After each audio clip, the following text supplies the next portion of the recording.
janvier. Je vais rappeler vous êtes pas.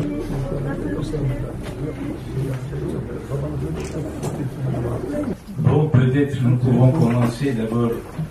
Soyez les bienvenus, Monsieur le Consul Général, les amis.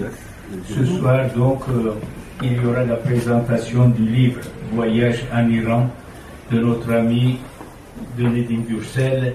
Évidemment, je n'ai pas besoin de vous faire connaître, vous le connaissez. Présenté par notre ami Timur Muhittin, c'est un autre écrivain. Sans doute, on va présenter un de ses livres aussi. Et bientôt, ici, c'était sur Istanbul, si ma mémoire est bonne. Istanbul, rive gauche. Istanbul, rive gauche. C'est asiatique ou européen, ça?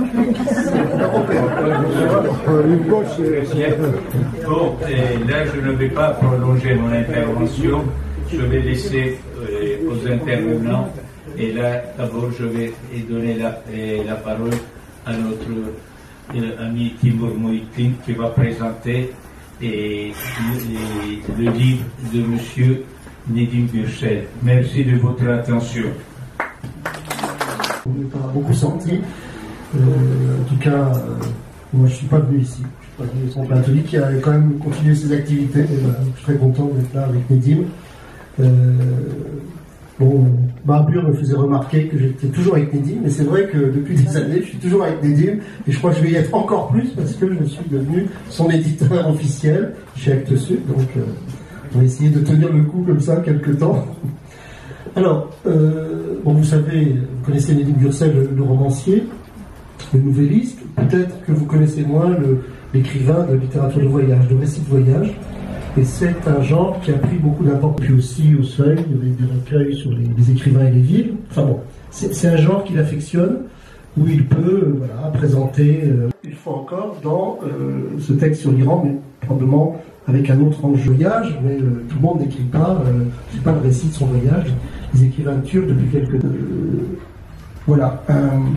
un turc contemporain qui de manière parfois indirecte, puisque ce sont les Iraniens eux-mêmes qui te racontent leur critique de l'État, rebasculer le titre en français, parce qu'en turc, c'est En attendant le Mahdi, voyage en Iran. C'est bien ça, Nedim? Oui, mais bien.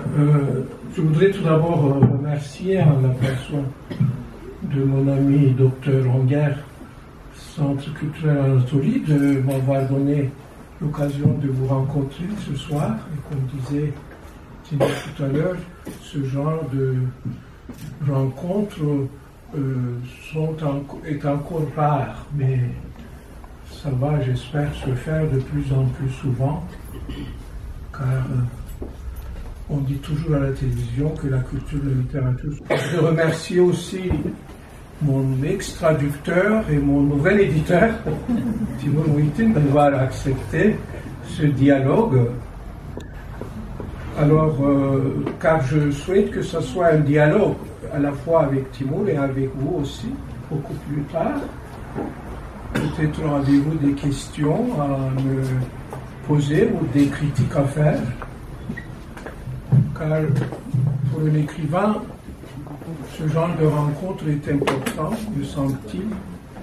Car l'acte d'écrire est un acte qui isole, parce que le livre ne lui appartient plus, il appartient à son lecteur, qui va lire le texte selon sa propre subjectivité. Je ne savais pas que j'avais un fan en Iran, avec Sherzadeh Igua, dont je parle beaucoup, trop paraît-il, dans ce livre, mais elle le mérite. C'est une jeune femme iranienne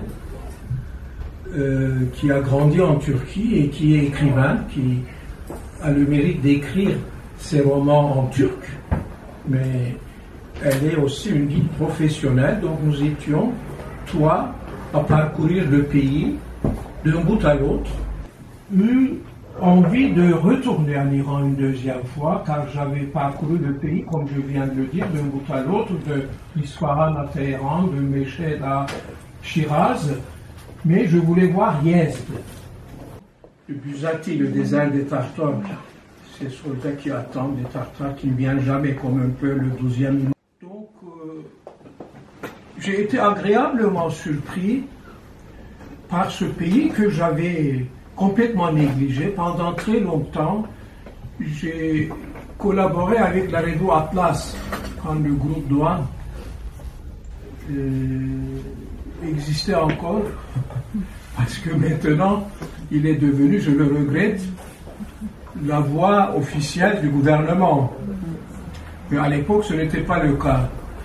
Et la revue Atlas, de la Méditerranée, tout ça, c'était bien, mais ils m'ont dit, mais viens un peu aussi connaître ton...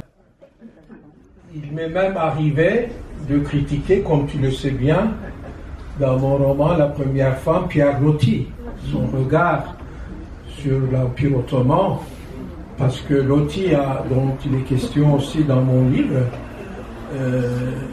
a projeté ses propres fantasmes sur les Turcs.